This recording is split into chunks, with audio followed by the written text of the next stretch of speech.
Hello friends, இன்றைக்கி நான் வந்து மோர் குழம்பு பண்ண போகிறேன். அதுக்கு தேவையானது ஒரு டம்ளர் தயிர், ஒரு ஸ்பூன் கடலைப்பருப்பு, தேங்காய், 2 பச்சை மிளகா, கொஞ்சம் அரிசி, ஊற வச்ச அரிசி, அப்புறம் வந்து ஜீரகம் கொஞ்சம்.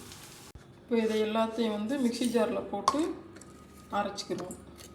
நைஸாக வந்து பேஸ்ட் மாதிரி அரைச்சிக்கிறோம்.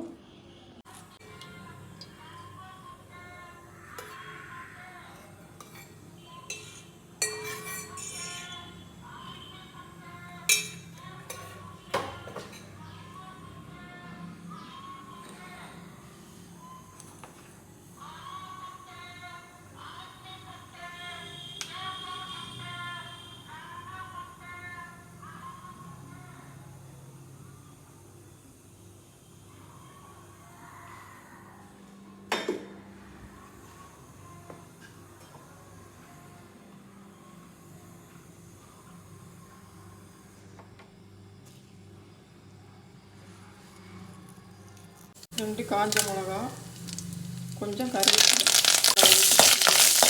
அரைச்சி வச்ச பேஸ்ட் எடுத்துக்கலாம். மஞ்சள், தேவையான அளவு உப்பு, தண்ணி ஊற்றிக்கிறோம்.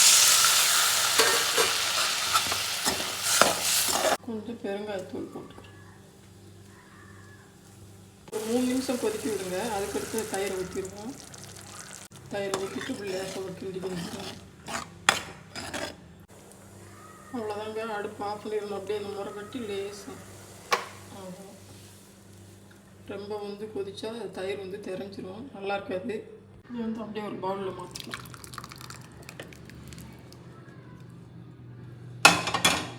அவ்வளோதாங்க, மோர் குழம்பு ரெடி ஆயிடுச்சு. வந்து ரைஸ், கடலைப்பருப்பு, சவுசக்காய் போட்டு கூட்டு, மோர் குழம்பு. ஏன்னா வந்து நம்ம ஊற வச்சுக்கலாம். சமைக்கிறது வந்து ரொம்ப கஷ்டங்க. அது வந்து எல்லாருமே பார்க்குறீங்க என் சமையலை, ஆனால் சப்ஸ்கிரைப் பண்ண மாட்டேங்கிறீங்க. சப்ஸ்கிரைப் பண்ணுங்கள், லைக் பண்ணுங்கள். நான் வேறு ஏதாவது வந்து என்னுடைய சமையலில் வந்து சேஞ்ச் பண்ணணும்னா அதை நீங்கள் சொல்லுங்கள், உங்கள் கமெண்ட்டில் சொல்லுங்கள். எல்லாருக்கும் ஷேர் பண்ணுங்கள். நான் செய்கிற வீடியோலாம் உங்களுக்கு பிடிச்சிருந்ததுன்னா லைக் பண்ணுங்கள், சப்ஸ்கிரைப் பண்ணுங்கள், ஷேர் பண்ணுங்கள்.